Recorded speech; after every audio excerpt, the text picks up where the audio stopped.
matin. Très heureux d'être devant vous. Rentrer dans ma vie, le Seigneur l'a évoqué, il y a déjà longtemps, 15 à 20 ans, à la sortie de l'adolescence finalement. Et ma vie, mais donc cette conversion, et ce baptême en 2014, et j'étudie ces courants avec une approche universitaire distanciée depuis à peu près la même époque, depuis une grosse décennie. Donc c'est une nouvelle spiritualité, une nouvelle religiosité, un courant spirituel à coloration ésotérique. La formule est utile pour la donner. Alors, de quoi s'agit-il? J'ai dû vous gratter la tête en cherchant à poser sur papier ce à quoi ça pouvait correspondre. Formule pour en parler sont un peu floues. De circonscrire cette question, on se casse un petit peu les dents, c'est tout à fait normal, et les chercheurs eux-mêmes rencontrent cette difficulté. C'est assez difficile de voir faire. Par contre, il y a un constat qui est très largement partagé, c'est celui du succès actuel de ces courants. Je pourrais multiplier les exemples, les statistiques à ce niveau, les données sur les publications, sur les ventes, sur les collections qui se fondent dans les maisons d'édition, même les maisons d'édition prestigieuses. Sur des propositions concrètes qui sont faites, des groupes, des clubs, des stages, des sessions, des retraites, etc. Et puis, de façon un peu plus profonde, ce que l'on peut savoir par les enquêtes qui sont faites sur les croyances de nos contemporains, on voit aussi cette croissance d'éléments qui, auparavant, relevaient plutôt de cercles plus étroits. Un point de sonde très intéressant, c'est la croyance en la réincarnation. Un quart des Français croient en la réincarnation. Mesure de ce chiffre. Les observateurs donc s'accordent sans difficulté sur le constat que les signes peuvent s'effectuer dans le ministère de manière un peu informelle, et qui explique d'ailleurs peut-être votre présence ce matin. Les nouveaux courants spirituels ont le vent en poupe, sont extrêmement présents, ont un grand succès. Au départ de la liste exhaustive des formes que prend ce succès, quelques éléments malgré tout, la floraison des clubs de yoga, qui est un phénomène assez massif, l'engouement assez récent finalement pour ce que l'on appelle le développement personnel, la multiplication des propositions médicales non conventionnelles, et très vite, dès qu'on se plonge dedans, on se rend compte que c'est très loin d'être seulement médical, on prend si on cherche la vie spirituelle des personnes. Et puis, de façon peut-être un peu plus spectaculaire, plus récente aussi, peut-être éphémère, peut-être pas, cet engouement actuel pour la magie, la sorcellerie, la figure de sorcière, quelque chose de très populaire actuellement. Et pour travailler dans une université de sciences humaines, je peux vous dire que visuellement, c'est assez frappant de voir ces petites sorcières qui apparaissent comme ça. Plus largement, tout un espèce de néo-paganisme un peu diffus, et aussi, par certains aspects, aux préoccupations écologiques. Ce sont des formes très variées, mais c'est quand même quelque chose d'assez présent. Alors, une fois qu'on a égrené cette liste, l'impression qu'on peut avoir, quand on regarde comme ça, c'est une impression, d'ailleurs c'est ressorti un petit peu dans le post-it, de confusion, de désordre, capharnaüm, et on pourrait se demander, où on est peut-être, est-ce que c'est pertinent de parler de ça comme si c'était un seul et même ensemble, comme si c'était un seul et même phénomène? Est-ce qu'il s'agit bien d'une seule et même réalité? Et par ailleurs, quel regard pouvons-nous poser comme chrétiens et comme catholiques sur ces phénomènes? Est-ce qu'il faut s'en réjouir? Après tout, est-ce qu'on est athéiste, matérialiste, et il semble y avoir là des courants qui partagent la même insatisfaction à cet égard. Rejet du matérialisme, rejet d'une vision purement rationaliste, scientiste de la réalité. Et pourtant, on constate assez rapidement que ce point d'accord ne suffit pas du tout à faire un accord parfait. Et autre aspect, autre question que l'on peut se poser, donc le revers de médaille, faut-il s'inquiéter de ce succès, de cette croissance? Spontanément, la pensée catholique associe assez spontanément la magie, les pratiques occultes, l'ésotérisme, au sens flou du terme,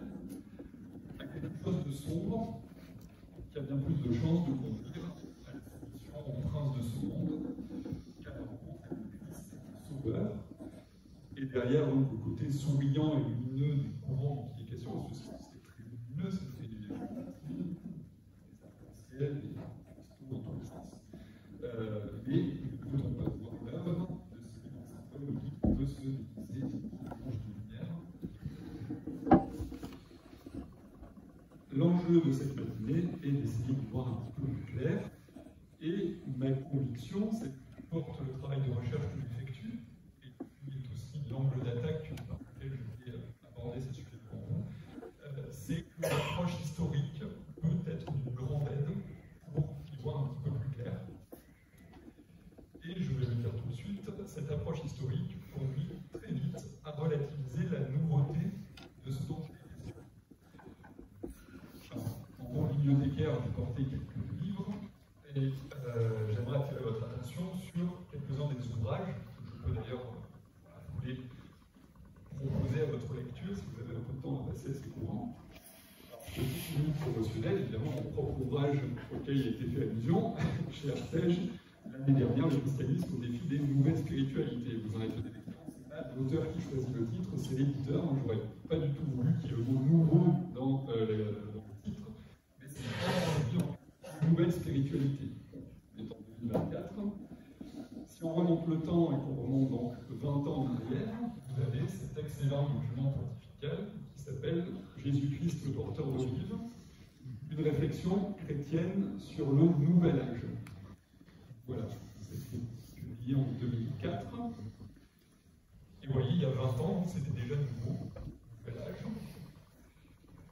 Si on remonte encore quelques années plus tôt, on a ce recueil des conférences de Carême du Père Verlinde, le christianisme au défi des nouvelles religiosités. Et peut-être qu'il va m'accuser de plagiat, ça attache de plagiat, parce que c'est quand même très proche de mon propre titre. Excellente conférence de Carême, très doctrinale, et vous voyez, c'était il y a plus de 20 ans, et c'était déjà nouveau.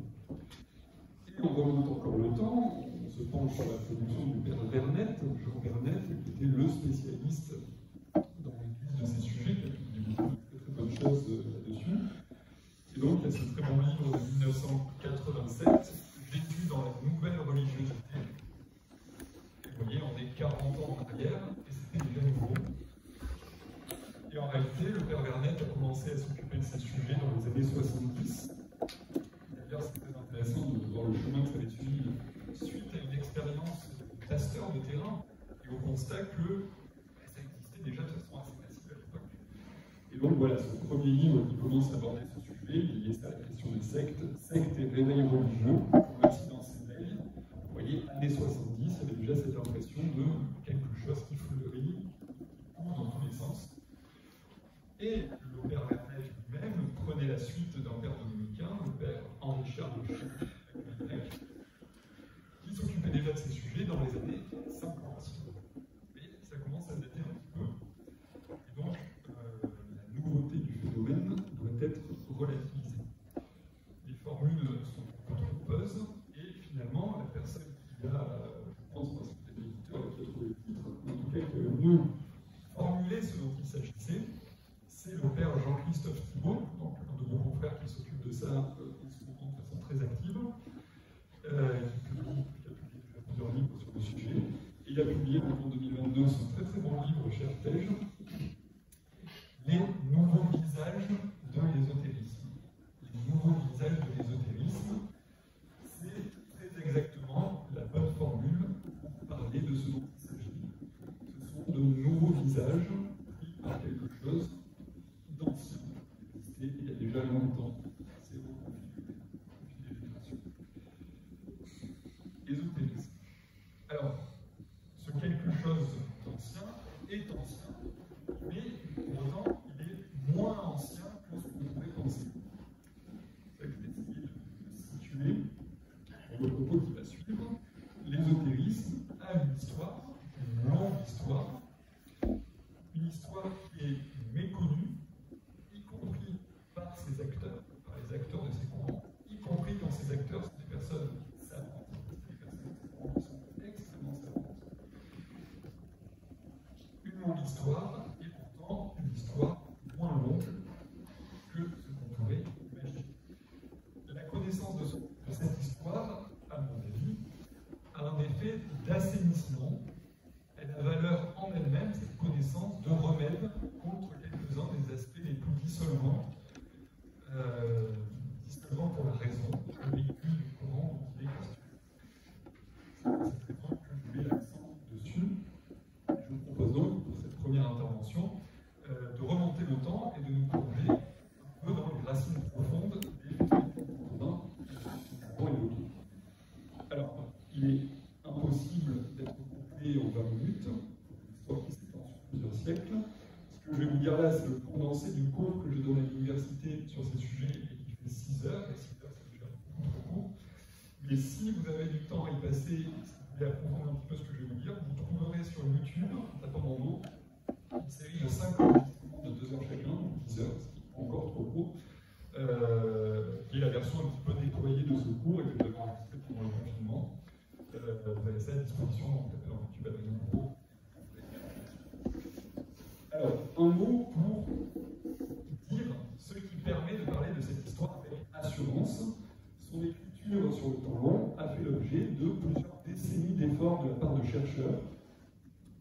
Le plus connu d'entre eux, celui qui a donné ses lettres de noblesse à cette étude universitaire du courant ésotérique, c'est l'auteur de l'excellent petit Que sais-je sur le sujet, c'est Antoine Fèvre, qui nous a quittés il y a 2 ou 3 ans, qui est lui-même en formation un ésotériste savant de premier ordre, mais qui a produit des travaux absolument passionnants sur le sujet. Et c'était donc le titulaire de la chaire, puisqu'il existe une chaire à l'école pratique des études qui s'occupe de l'histoire de ces courants. Grâce à lui et à quelques-uns de ses pairs, nous avons des connaissances très robustes sur l'histoire des courants ésotériques, et nous avons toutes les ressources nécessaires pour en parler avec assurance, malgré, en dépit des entreprises de mystification soit anciennes, soit nouvelles réactivées par les acteurs de ces courants. Et donc, ce que je vais vous dire à présent fait consensus dans la communauté des chercheurs. S'il fallait donner une date de naissance, exactement une période de naissance à l'ésotérisme, ce serait la Renaissance. Cela ne signifie pas que les éléments qui rentrent dans la composition de l'ésotérisme sont datent de la Renaissance, ils sont pour la plupart plus anciens, beaucoup plus anciens, mais à la Renaissance, quelque chose de nouveau se produit, quelque chose de nouveau émerge, une forme de pensée, la formule d'Antoine Fèvre, apparaît, qui va devenir la forme de pensée ésotérique. Un autre spécialiste du domaine, Jean-Pierre Laurent, a parlé du regard, le regard ésotérique, une manière nouvelle de poser son regard sur des réalités qui préexistaient et qui vont conduire, à les lire différemment, donner des lectures différentes, donc vraiment quelque chose de nouveau. Quels sont les éléments anciens qui sont mobilisés? Ils remontent pour la plupart à l'Antiquité, je vais simplement les nommer, chacun exposé à part entière. Le platonisme, le néoplatonisme, l'hermétisme, Hermès, la gnose, j'y reviendrai un petit peu près, la cabale juive, une apparition un petit peu plus tardive, mais qui a une grande importance dans cette histoire. Et il faut ajouter à cela un autre élément d'apparition plus tardive, XIIIe siècle, ce que le père Henri Lubac a nommé, l'étude magistrale, qu'il a achevé, la postérité spirituelle de Joachim de Flore, de Joachim de Flore, le joachimisme, cette idée qu'un âge de l'esprit devait succéder à l'âge du Fils. L'âge du Fils était l'âge du christianisme, et un âge de l'esprit devait venir. Dans cet âge, les sacrements ne seraient plus nécessaires, les prêtres ne seraient plus nécessaires, tout serait spiritualisé dans une sorte de transformation qui pense un peu comme un équivalent de passage, de l'entrée dans la nouvelle alliance. Que se passe-t-il à la Renaissance? Dans la pensée commune, c'est la redécouverte enthousiaste de la Grèce et de la Rome antique qui permet de sortir d'un Moyen-Âge ténébreux et régressif. Vous connaissez tous cette idée qui continue de flotter depuis Nietzsche dans la pensée commune. La réalité est évidemment plus complexe et un des des éléments centraux de cette période, c'est la chute de Constantinople en 1453. Et en amont et en aval de cet événement, l'afflux par le biais de personnes qui viennent du monde chrétien oriental, l'afflux de textes qui avaient été soit perdus, soit inconnus des latins, la pensée de Platon, redécouverte par l'arrivée des œuvres et la traduction des œuvres de Platon, mais aussi une myriade de textes néoplatoniciens, parmi lesquels donc, ce fameux corpus hermétique, ces textes hermétiques, qui sont donc découverts et traduits, redécouverts et traduits à cette époque. Et la particularité, c'est que l'on va prêter à ces textes une ancestralité équivalente, si ce n'est supérieure, aux textes vétérotestamentaires. Considérez que ce sont des textes qui remontent à la plus ancienne antiquité, voire aux origines très anciennes. Dans la même séquence chronologique, les penseurs chrétiens, au premier rang desquels Pic de la Mirandole, introduisent la Kabbale juive dans l'univers, dans le monde philosophique et théologique chrétien. Et ils présentent cette Kabbale, de même que les autres textes qu'on a redécouverts à cette époque, comme l'expression d'une révélation primordiale qui aurait été faite à Adam ou à Moïse dans la Kabbale, et qui se serait perpétuée malgré la chute parmi les nations ou parmi les juifs dans la Kabbale. C'est dans cette séquence qu'émerge la foi en l'existence de ce qu'on va appeler la philosophia perennis, révélation primordiale aux expressions variées, mais au fond unique, qui se représente dans toutes les religions sous différents visages. Et donc, l'un des traits caractéristiques de cette séquence de l'histoire des idées, de l'histoire religieuse, c'est la quête de concorde, d'accord, entre les différents textes, les différents courants religieux, spirituels, etc. Cette quête de concorde se mêle à un autre élément que j'ai déjà évoqué, qui est présent dans les textes néoplatoniciens et dans la Kabbale, qui va faire non pas son apparition, mais en tout cas qui va faire une percée dans le monde philosophique et théologique, qui est la gnose, cette idée de la possibilité d'une connaissance illuminative qui sera accessible à des livres et qui permettrait d'aller plus loin que le sait, qui permettrait d'accéder à quelque chose de supérieur. J'ai placé dans le recueil de textes que vous avez normalement tous à disposition un texte de Pic de la Mirandole,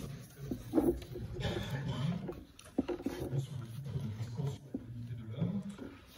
On ne va pas avoir le temps de le lire, mais vous pourrez le lire au calme. Je voudrais simplement vous lire un extrait du discours que Pic de la Mirandole place dans la bouche de Dieu. Dieu s'adresse à Adam et il lui dit, c'est tout bas de la page 14, on peut s'imaginer donc Pic de la Mirandole réimagine la Genèse et fait parler Dieu il imagine le discours que Dieu pourrait tenir à Adam. Je ne t'ai donné ni place déterminée ni visage propre, ni ton particulier, ou Adam, afin que ta place, ton visage et tes dons, tu les veuilles, les conquières et les possèdes par toi-même. La nature enferme d'autres espèces en des lois par moi établies, mais toi que ne limite aucune borne, par ton propre arbitre, entre les mains duquel je t'ai placé, tu te définis toi-même. Je t'ai mis au milieu du monde, afin que tu puisses me contempler autour de toi, ce que le monde contient. Je ne t'ai fait ni céleste ni terrestre, ni mortel ni mortel, afin que soin de toi-même, tu achètes ta propre forme librement à la façon du peintre ou d'un sculpteur. Tu pourras dégénérer en forme inférieure, comme ça des bêtes, ou régénérer, atteindre les formes supérieures qui sont divines. Ô souveraine générosité de Dieu le Père, souveraine et admirable félicité de l'homme, à lui est donné d'avoir ce qu'il désire et d'être ce qu'il veut. Les bêtes, au moment où elles naissent, portant la matrice de leur mère comme nous tout ce qu'elles auront, des esprits supérieurs, les anges ont été dès le commencement ou peu après ce qu'ils seront à jamais dans les siècles des siècles. Et dans chaque homme qui naît, le Père a introduit des semences de toutes sortes, des germes de toute espèce de vie. Ce que chacun a cultivé croîtront et porteront des fruits en lui.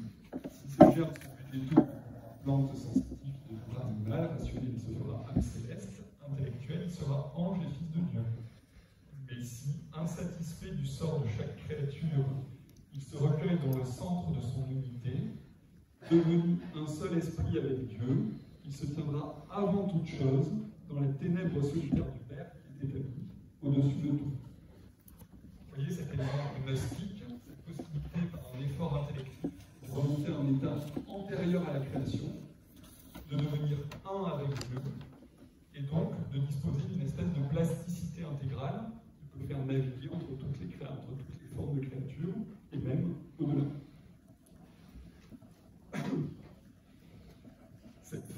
pensée circule et fait des émules du côté catholique et plus encore du côté réformé, puisque c'est la période aussi d'émergence de la réforme.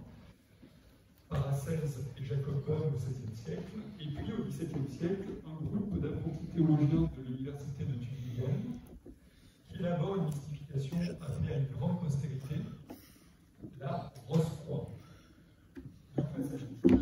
Parolier de textes à au début du XVIIe siècle, avec une mise en scène ingénieuse, ces jeunes gens lancent dans le monde européen l'idée d'une fraternité secrète qui détiendrait des connaissances alors au-delà de tout ce qui est connu dans le monde savant et qui influencerait souterrainement les destinées du monde chrétien.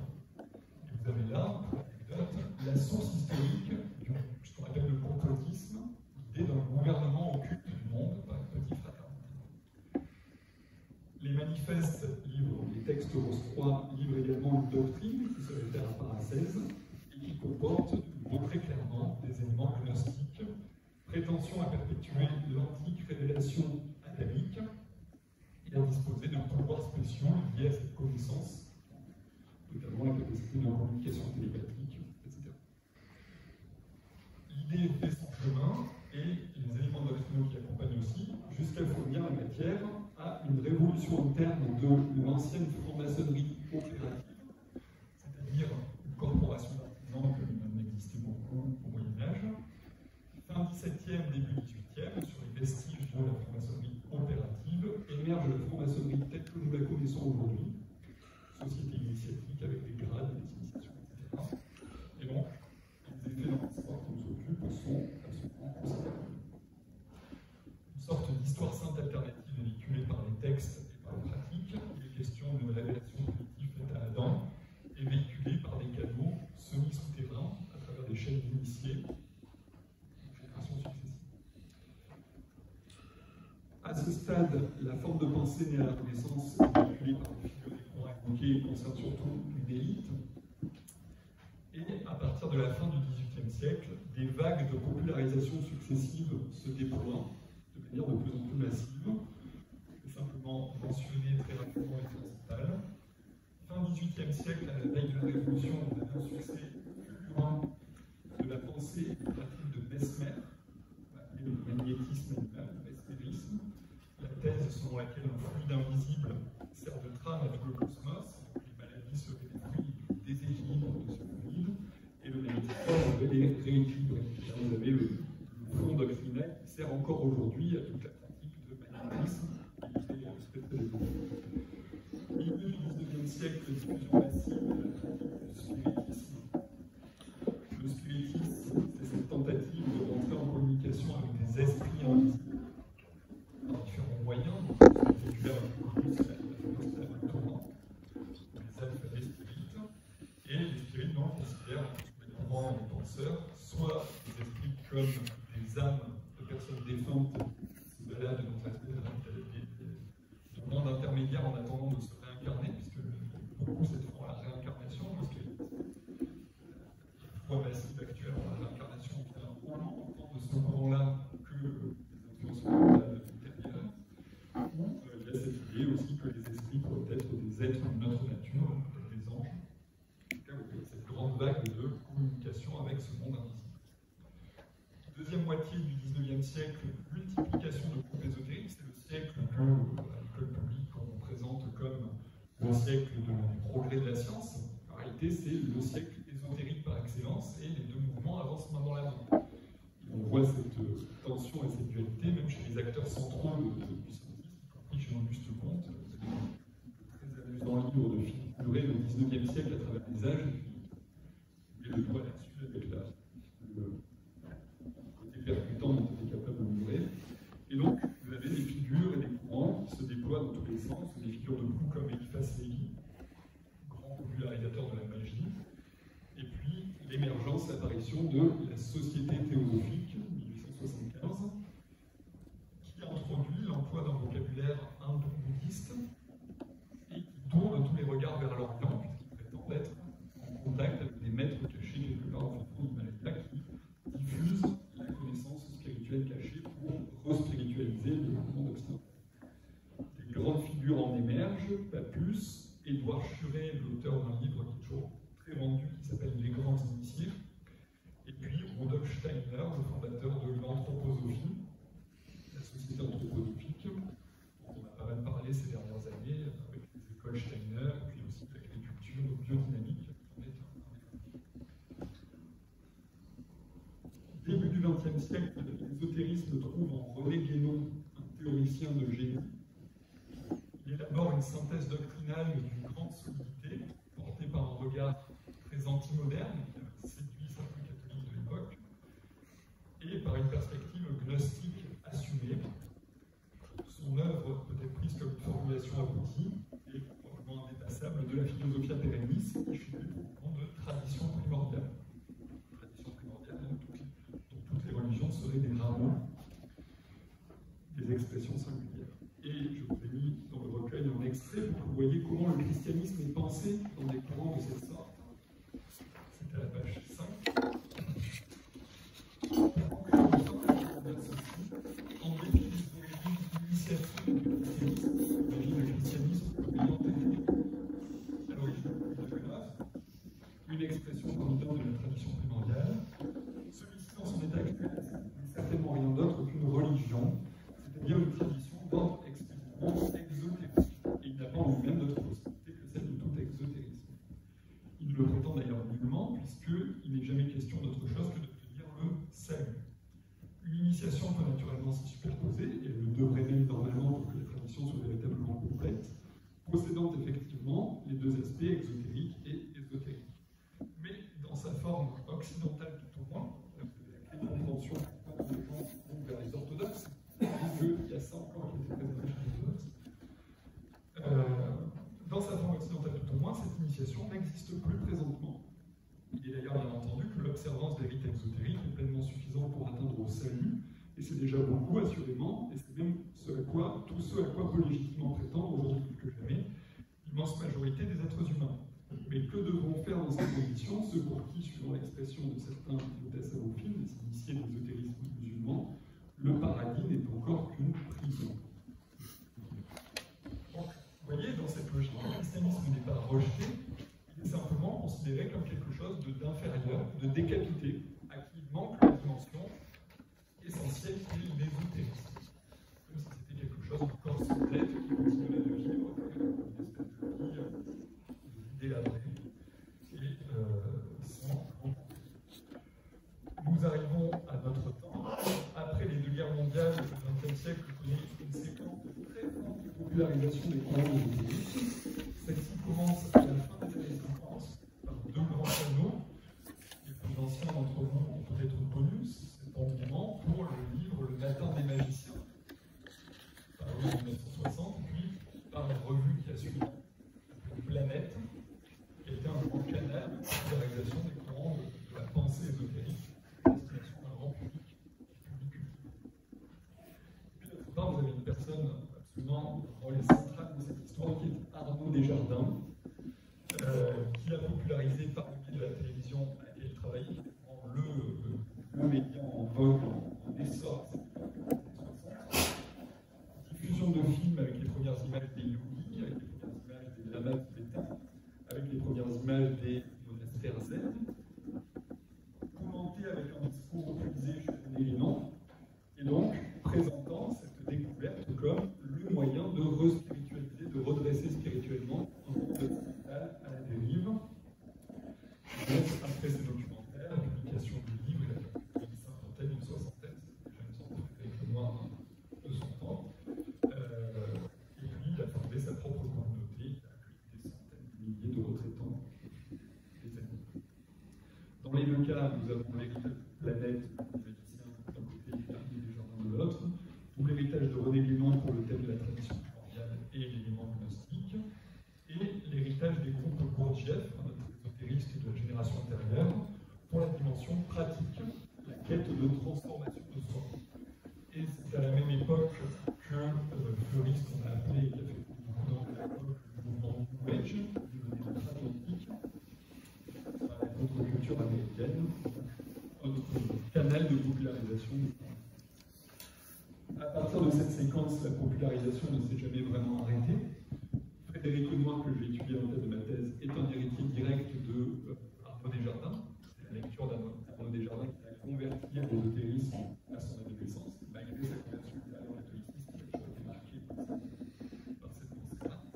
Et Mathieu Ricard, en deuxième exemple un peu connu, le grand popularisateur du néo-bouddhisme de notre temps, c'est le fils de deux membres, de personnes qui étaient membres des groupes Gurdjieff dans leurs jeunes années, qui sont Jean-François Rebelle et Yann Le Tourmelin.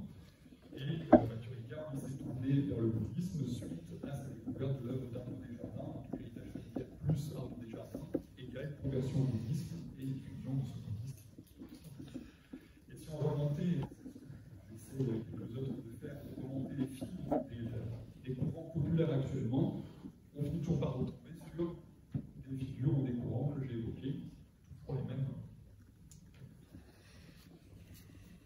Cette histoire, malgré tout, est rendue peu lisible par ce processus de reconfiguration permanente, de nouveaux visages qui surgissent de génération en génération.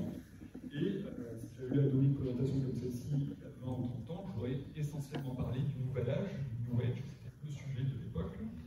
Aujourd'hui, la vogue est plutôt au néo-chamanisme, à la magie sorcellerie. Demain, ce sera autre chose.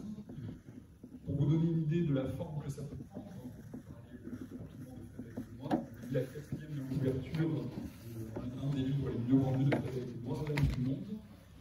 Alors, le temps de la lire, on pourrait la lire en tête.